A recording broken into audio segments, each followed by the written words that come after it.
Welcome to the Actionable Futurist podcast, a show all about the near-term future with practical and actionable advice from a range of global experts to help you stay ahead of the curve.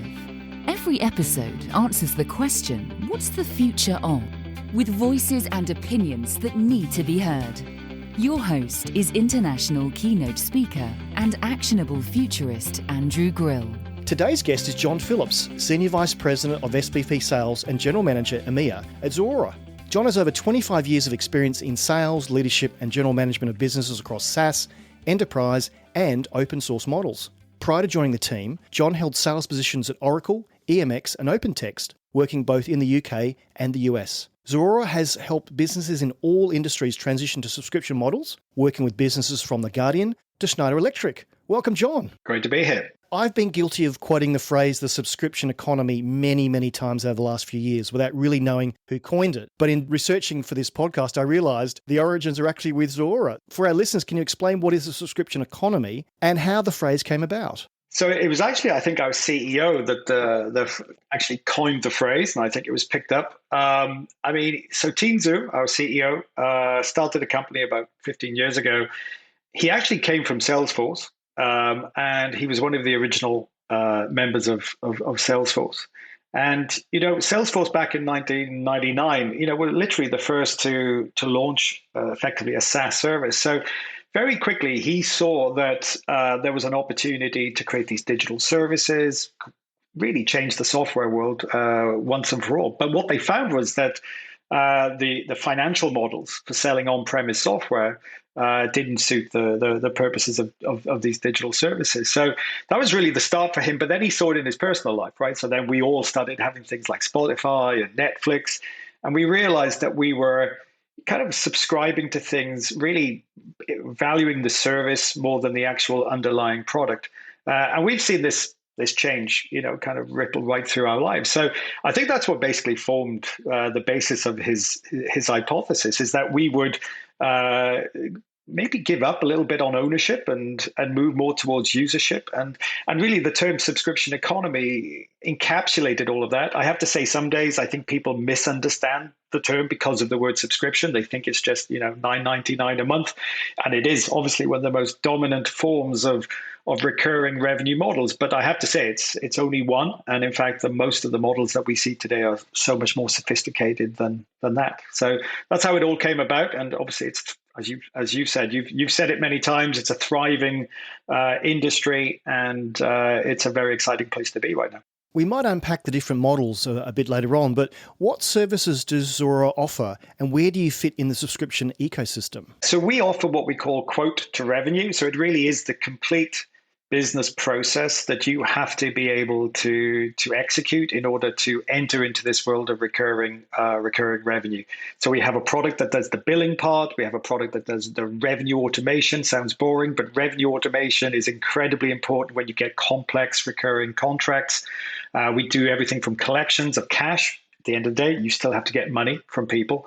And we provide a platform that it all sits on that allows you to extend Zuora into the ecosystem. And that's a very important point because it doesn't replace a CRM system. You still need your customers being managed. It doesn't replace your financial systems. Your ledgers still have to be there, taxation systems. So Zuora really orchestrates these complex and dynamic processes that gives really what is really at the heart of giving the agility to the product managers to build sophisticated, sensitive systems and services that listen to the customer's needs. If you do that properly, you will have a need to orchestrate between all those other systems. And that's what Zuora does. It literally just drops in the middle of that world and takes care of that orchestration. Now, you live in the middle of this subscription world, so do you remember the very first thing that you subscribed to? It's a long time ago. I would suspect that it was something like Spotify. I was a very early user, big into my music. Probably started with Napster and things like that, if people remember that. I think Spotify came along fairly quickly. And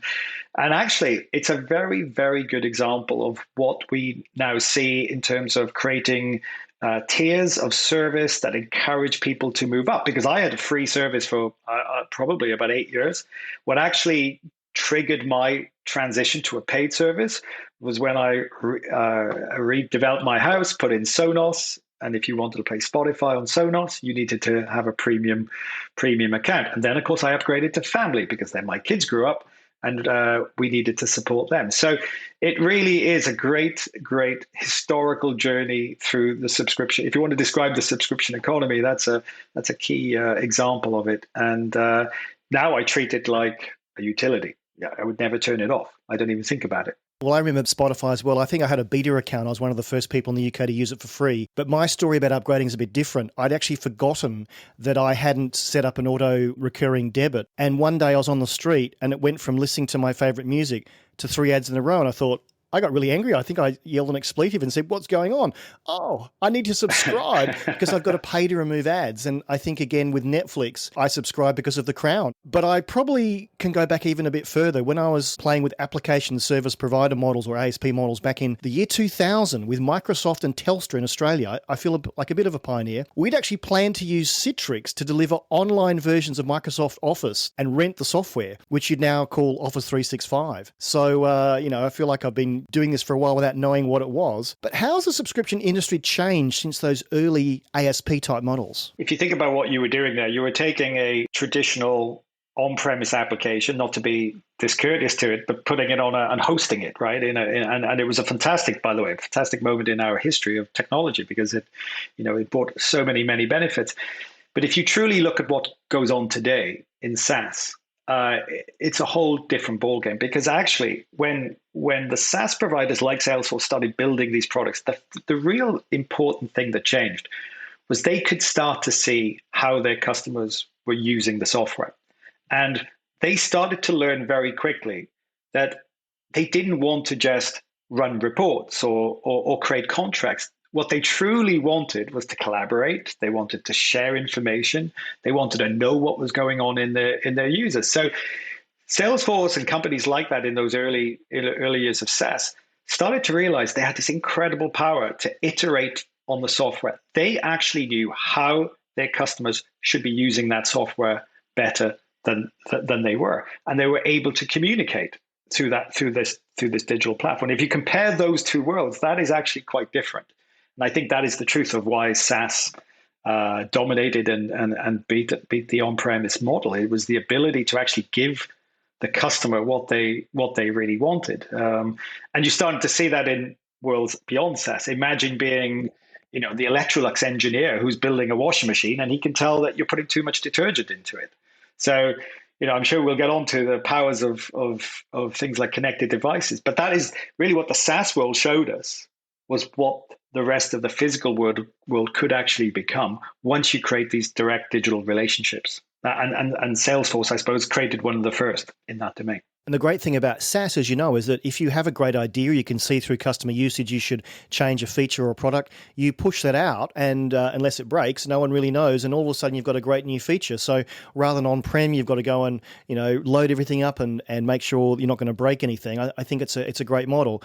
But delving into your solution, how have customers built adaptive subscription models using your platform? It's a key part of the value that we bring to our customers. The whole point of these platforms is, as you say, they learn, they evolve organically. I mean, let's take one of our biggest set of customers comes in the media space. Some of the newspaper companies that around about 2012, 13, 14, started moving to paywalls, and examples such as the Guardian, the Telegraph, the FT.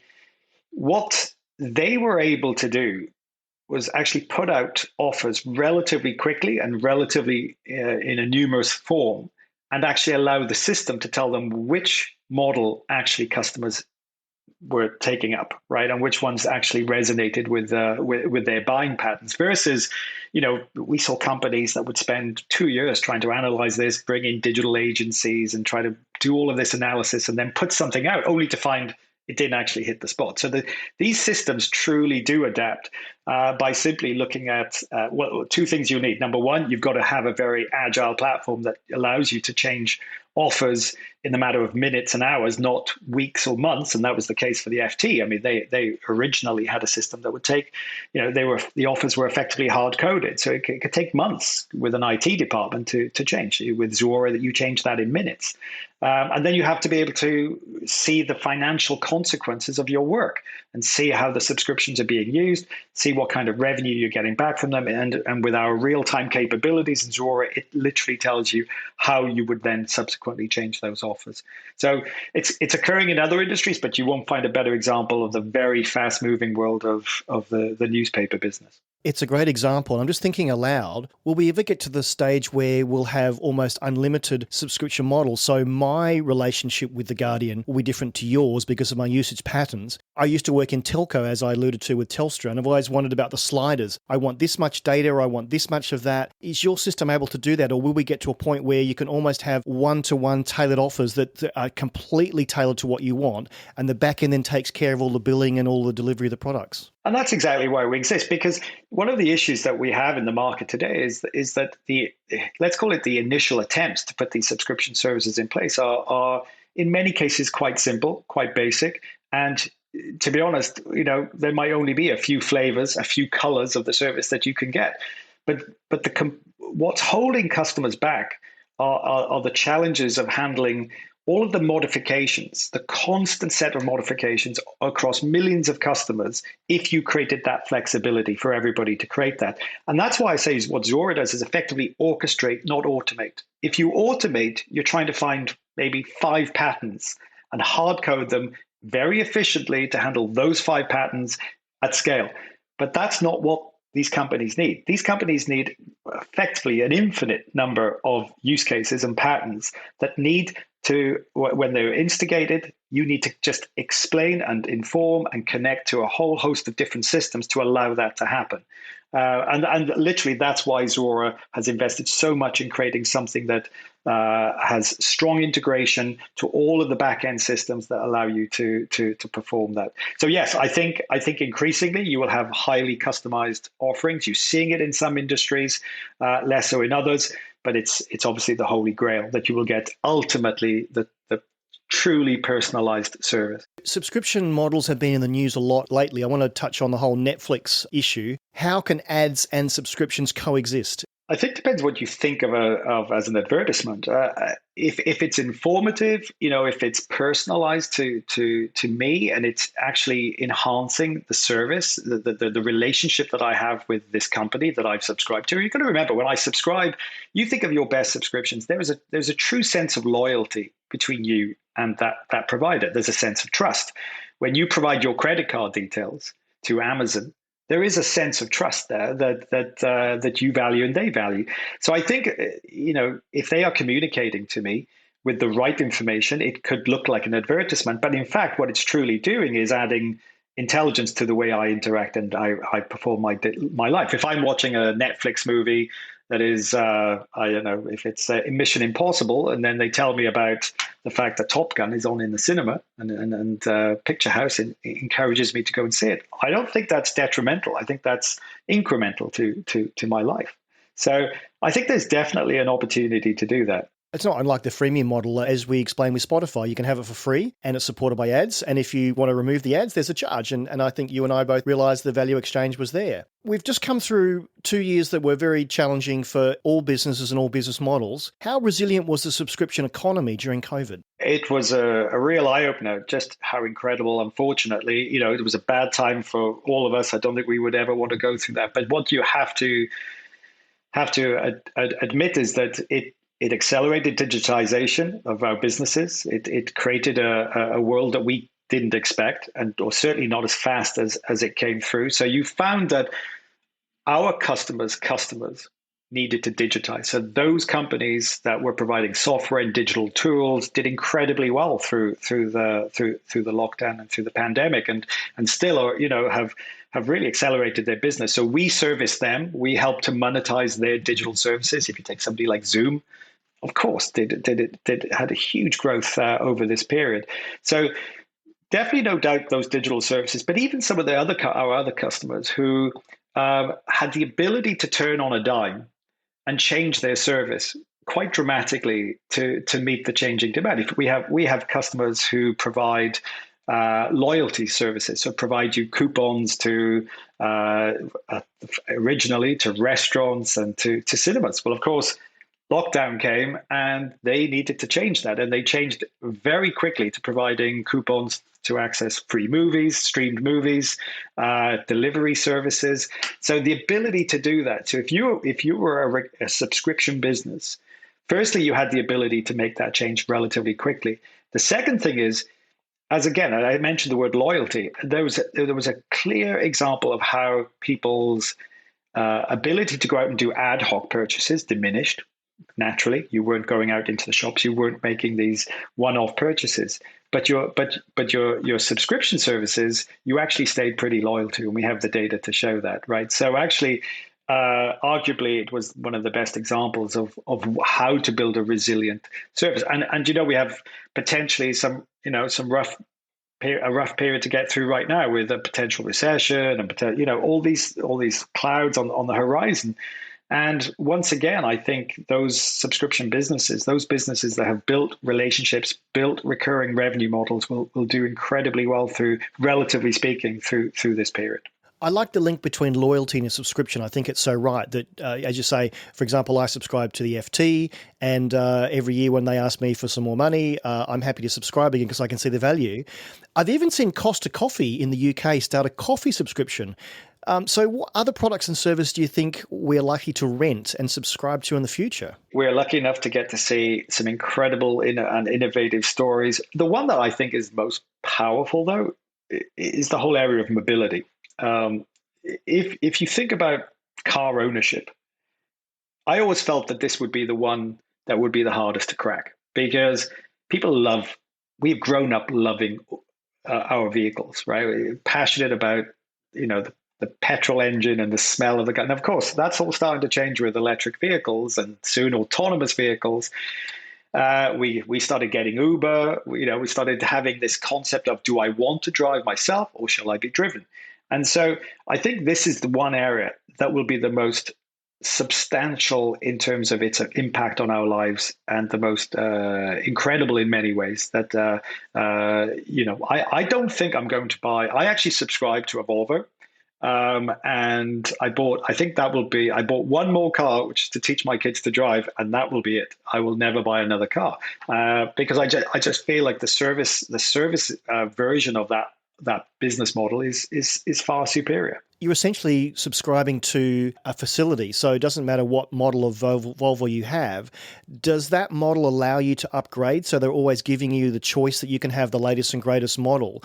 And if that's right, I think that's incredibly innovative, because think of the logistics behind that and taking the car back off you and repurposing and everything else. So maybe you're not subscribing to a car, you're subscribing to a transport service. And you need to look beyond just the automotive manufacturer for this, because we actually work with not just the automotive manufacturers such as Ford and GM, but we actually work in Toyota. But we actually work with increasingly with companies that rent cars, that today have a rental model, and they are looking to change and see how they can change into that model. So what you see is, so the answer to your question is, yes, I can give 3 months notice, give the car back, take out another car. The service that I'm very intrigued about, and these are being rolled out. You'll get these services are available today. Is from companies like some of the rental companies like Sixt, who actually offer you a service where you can actually take a different car for the weekend. Say you need to take your kids to university, you need the estate car. The following weekend, you and your wife are going out to a hotel for the weekend. You get the sports car with a drop down roof. That for me is high value, right? If I have a service that gives me the right vehicle at the right time, I'm willing to subscribe to that, because the actual ownership of a car. I mean, I have a car that can sit on the drive for 80% of its life. And do nothing, right? And if you think of all the other ancillary services surrounding that, like insurance, I insure a car when I'm only driving it, 20% of the actual time. So I think mobility generally, and beyond cars, I mean, mobility as in terms of the smart city, how everything change, how everything is integrated from the use of a train to a scooter to the tube. I mean, this is truly mobility as a service, and I think that's the exciting. I think that will be truly revolutionary for us. So I'm wondering if the model can work on humans. Can you subscribe to me and have me perform work in the subscription gig economy? I definitely think that, and we've seen this again, I think the pandemic showed us that with people working from home to the level that they were, that there was a huge opportunity to provide services that access elements of our community that maybe are underutilized, dare I say, undervalued. People who have, for various reasons, different stages of their life, not in a position to do a traditional, 5-day-a-week job, work in a particular location. So I think there is now. I think what's actually happened is there are, and we see this, a number of companies, very innovative companies, that are looking at how you leverage the entirety of the potential workforce. And provide that through marketplaces and combined services to deliver really good value output to businesses that can leverage that on a demand basis. So I'm not sure if it's I'm not sure if you can have a personal I don't know if that really is something that would immediately happen, but I definitely feel we're getting to learn a lot from the lockdown, from the pandemic. I've had previous guests on the show that run these marketplaces. You mentioned one was Comatch the other week, where they actually have a whole lot of highly skilled workers. And I was being a bit facetious, but I'm just wondering as a futurist whether you get to that point. You alluded before that the subscription model economy isn't just about the subscription model. There's a whole lot of stuff that goes behind that, the financial aspects as well. So how important is embedded finance when setting up a subscription business? And maybe you could explain what embedded finance is for some of our listeners who are not in the fintech space. The best subscriptions, if you think of the best services that you subscribe to, they are flexible. They are open to your changing needs. And that could include upgrading, downgrading. I mean, there's no reason why you can't go from the family Spotify to, my kids will go off to college one day and maybe I'll downgrade, right? And I'll want to do it when I need to do it. So these changes create a set of modifications to a recurring revenue contract. This is not the world of the finance systems of the last 20, 30 years. Those systems were there to record a finite transaction. That's what those systems like. They didn't like things that lasted, a long period. But in our world, we are dealing with a recurring evergreen contract, and really, ideally, you want the customer to be for life. But you need to give them the ability for that contract to change in value, change how they pay, change their payment method, change the payment frequency. So the finance systems in this world have to be able to make instant modifications, adjust the values of the contract, change the revenue position. I mean, this is a key part, is that a company's revenue is constantly changing. And to even determine what your revenue position is when you have millions of customers' contracts changing so substantially is quite a challenge. That's what we've built, is a system that just instantly and in real time changes, constantly modifying, understanding the value of these businesses, triggering the right systems to take payment, change the payment date. If you mentioned about when your payment didn't go through, there are facilities to help companies now get those payments to go through effectively. So there's lots of things that finance. This really is a finance system behind the scenes that is ensuring that a recurring revenue business is resilient and agile. If you don't have that, you don't give that flexibility to your end customer. So your marketeers, your product managers have to create that, as they did with the Model T Ford. You can have any color as long as it's black, and that's what you end up giving to your customer without this. So is it fair to say that financial service offerings need to change to support subscription-based products? The financial services industry, is starting to understand the true power of this. And it's in many areas, and we are working with a number of banks at the moment. Retail banks, investment banking, it's right across the whole banking spectrum. But one I'll mention, which I find incredibly interesting, is that when you think about areas that we've walked into around large manufacturing companies, retail subscriptions, what underpins those businesses, to be honest, is big, expensive physical product. If you're a manufacturer of a combine harvester or a tractor, these are, a combine harvester is £250,000, right? So when you start to look at these businesses were previously leasing businesses, right? So these are the parts of the bank that did leasing and financing. And what we realized as we started to get deeper and deeper into these subscribers, these types of subscription businesses, was that financing was incredibly important. Because at the end of the day, if I give you a product to use and you pay me either a fixed amount per month or even as you use it and based on your usage of that product, at the end of the day, I have bought the tractor or the combine harvester $250,000 and I'm just financing it for you. I am effectively a bank. I'm lending you the money. So we have found many companies that see the opportunity to do subscription around a physical product, but actually have found themselves being caught out on the financing side. Well, hello, banks, right? This is what they do. They do this incredibly well. I actually believe the banks, and particularly the financing, leasing elements of both the banks, even of the automotive companies, our relationship with Toyota is actually with Toyota Financial Services, because Toyota Financial Services has one very major advantage over every other part of the business, which is it has a monthly relationship already with the majority of Toyota drivers. Most Toyotas are leased in some shape, way, or form. And so when Toyota wanted to build this new relationship with its drivers, it realized that it didn't have it via itself as a manufacturer because they went through dealers. But the one part of their business that had the relationship was the financing part. And so that's why financing, leasing is such an interesting part of this evolution of the subscription economy, and why I believe financing companies, banks, and other associated businesses in that domain will have a huge part to play in the evolution of this particular economy. So your platform supports both subscriptions and helps drive consumption. So what are the components of a sustainable subscription model? Consumption is important. I think this is inevitably a part of the value that these types of services offer. If I want to pay for what I use, ultimately, there's of course a requirement then to actually measure that use. This is where things like the world of IoT and connected devices really have changed the world of the subscription economy. Because, of course, if I can now put a device, one of our biggest customers, Caterpillar, can actually measure the amount of earth that you move.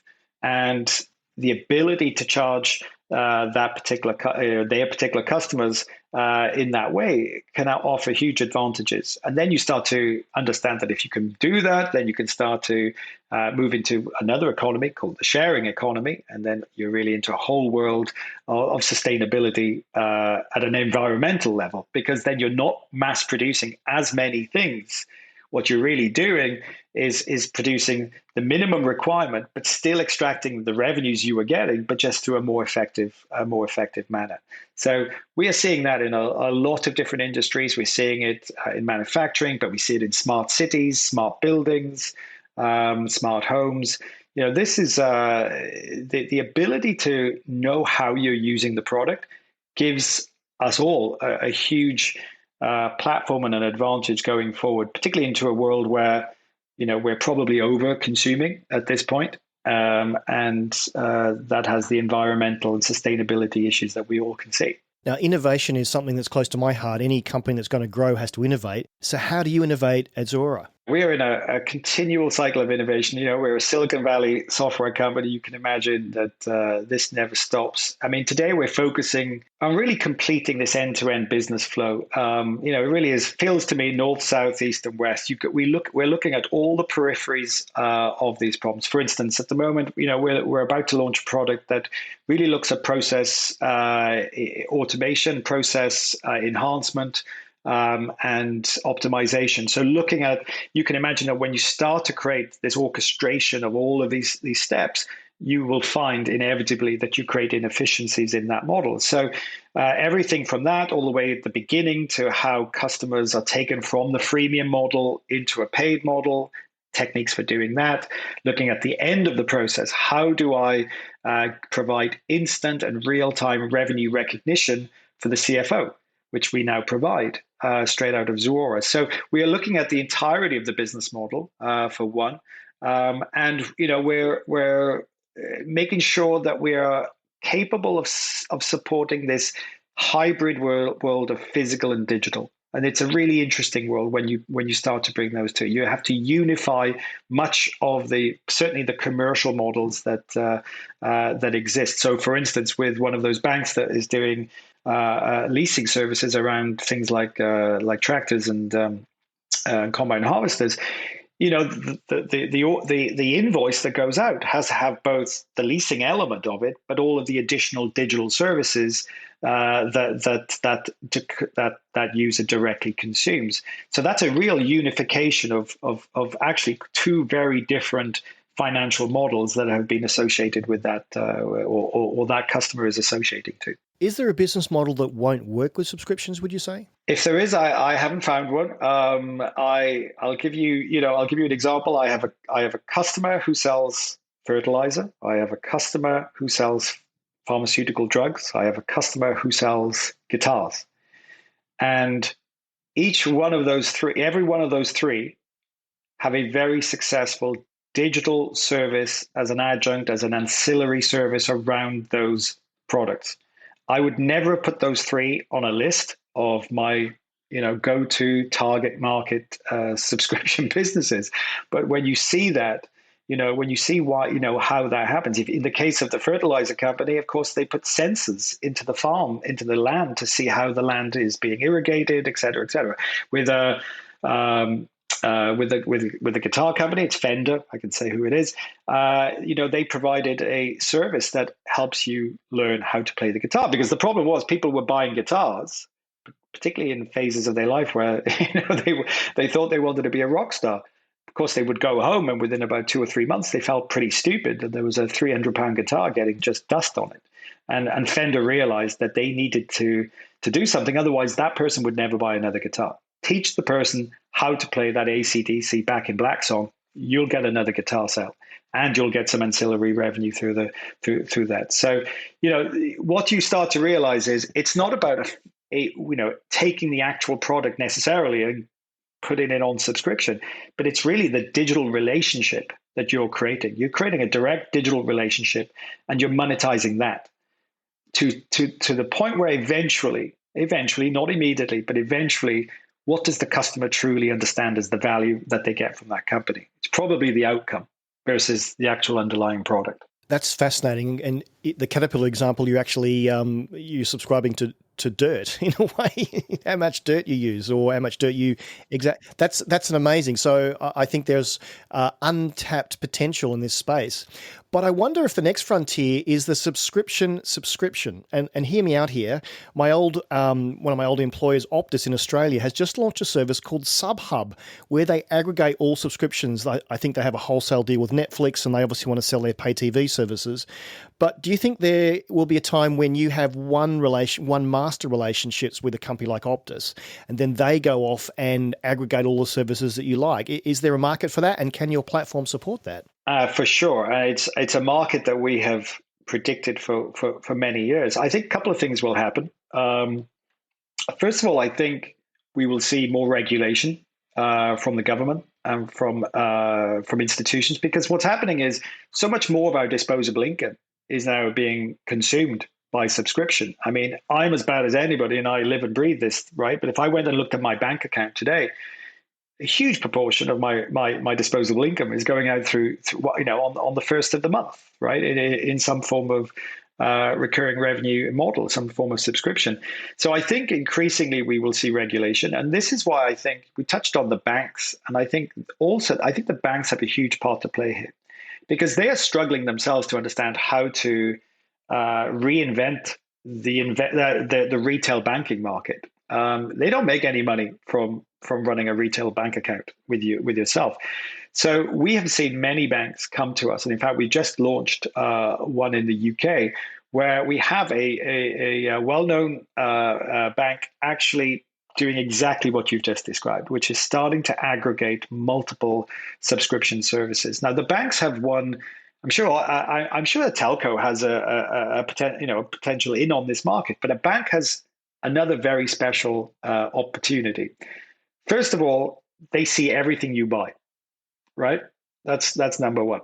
Number two, they can lend money and they can take money away. So their ability to help you if you say you subscribe to something and you overconsume, there is protection, there is a relationship with the government, there's the more opportunity to embrace regulation within a bank, and it becomes a trusted place. You trust your bank to not put a service to you that its regulation, its terms and conditions don't meet the high standards that maybe eventually would be regulated by a government. So I think there was a lot of opportunity for many markets, many industries to enter into this aggregation of subscriptions. But I truly believe the banks have a unique and possibly a very immediate and urgent need to move into in order to justify themselves in a world where they are being subject to a lot of disruptive, new, innovative, bank accounts, whether Revolut or something of a similar nature. So they are needed to reinvent, and there's a great opportunity to do that right in this space. Yeah, I remember a few years ago when I was at IBM, I had the fortunate opportunity to talk to the CEO of Nordea Bank, and he said, "So Andrew, tell us what we should be doing in the future." And I said, well, even though people necessarily don't have a great relationship with the bank, you're legally required to have a perfect relationship. And I said, maybe one day you would run a password service where you would store all my passwords because I trust you. Almost out of time, and we've had a great discussion today, but I want to learn a bit more about you. So I'm going to run you through a quick fire round and we'll actually understand a bit more behind John the person. iPhone or Android? Definitely iPhone. Window or aisle? Always aisle. Never a window. Online or in the room? I have missed being in the room. I hate online. I'm an in the room kind of guy. The app you use most on your phone? Email. What's the one thing you won't be doing again post-pandemic? Well, not to contradict what I just said, but going into the office on a Monday. What's the best piece of advice you've ever received? Well, truly the best advice was sunscreen. From a work point of view, I had a very good boss who one time told me when I was actually doing consulting work, and he said, when you write a statement of work, being vague does not help you. Be as definitive as you can be, because otherwise the customer is always right. So be as detailed as you can be. What are you reading at the moment? I don't read because I listen. I subscribe to Audible. Currently listening to Something Deeply Hidden, Quantum Worlds and the Emergence of Space-Time by Sean Carroll. Final quickfire question. How do you want to be remembered? Well, not for what I do. I mean, I it's not about achievements. I just hope, people will say, yeah, it was fun. It was good working. It was loyal, trustworthy, integrity, all the good things. Now, as this is the Actionable Futurist podcast, what 3 actionable things can businesses do to change their business model? Start with a basic question. What do your customers really want? Not what you want to give them. Actually, what you really want. And that could be the other 2, by the way, is ask yourself again, what do they really want? Now, the truth is, they might not know. And the reason they might not know was the same reason why, as an on-premise software company, you didn't know what your customer really wanted and Salesforce did. So the second thing is build a digital direct relationship with your customer. Don't worry about how you monetize it initially. Just build it. You will start to understand truly maybe the first question, which is, what do your customers really want to do? Then use that channel to listen, to talk, learn about your customer every day. And then finally, you will start to understand how you monetize that relationship. John, how can people find out more about you and your work? We are at, of course, www.zuora.com, Zuora.com. We're on LinkedIn. We're on all the usual places. Lots of content, wonderful content on Zuora.com. We have the Subscribed Strategy Group that publishes a whole host of information. We have the Subscribed Institute, where we have thousands of senior executives actually participate. And we have the Subscription Economy Index, which is a report that we publish on a frequent basis that shows the performance of subscription companies relative to the more traditional companies such as the S&P 500. And you get a huge amount of information about how to build successful subscription businesses. John, a great discussion today. Thank you so much for your time. Thank you. Thank you for listening to the Actionable Futurist podcast. You can find all of our previous shows at actionablefuturist.com. And if you like what you've heard on the show, please consider subscribing via your favourite podcast app so you never miss an episode. You can find out more about Andrew and how he helps corporates navigate a disruptive digital world with keynote speeches and C-suite workshops delivered in person or virtually at actionablefuturist.com. Until next time, this has been the Actionable Futurist podcast.